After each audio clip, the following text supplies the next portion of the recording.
యుద్ధం ఆగలేదు, ఆపరేషన్ సింధూర్ కొనసాగుతోంది. ఇది తాజాగా వాయుసేన యొక్క సందేశం.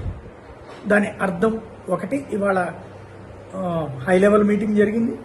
రేపు పాకిస్తాన్తో షరతులకు సంబంధించినటువంటి చర్చ జరుగుతుంది.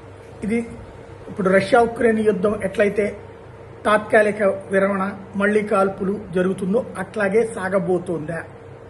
ఎందుకంటే అందరూ ఒత్తిడి తెచ్చినప్పుడు తాత్కాలికంగా విరమించడం, ఆ పైన షరతుల విషయంలో పట్టు వీడకపోవడం అనేది జరుగుతుంటుంది. ఇప్పుడు మనం పెట్టే షరతులు ఏంటి? ఒకటి, పహల్గాం తీవ్రవాద దాడికి కారకులైన వాళ్ళని మనకు అప్పజెప్పాలంటాం.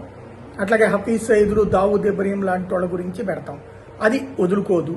At the same time Pakistan వాళ్ళనే మనకు వదిలిపెట్టదు. ఇంకోటి, పాకిస్తాన్ చెప్పుకున్నట్టు అక్కడ విజయం సాధించారన్నది జనానికి అందరికీ తెలుసు.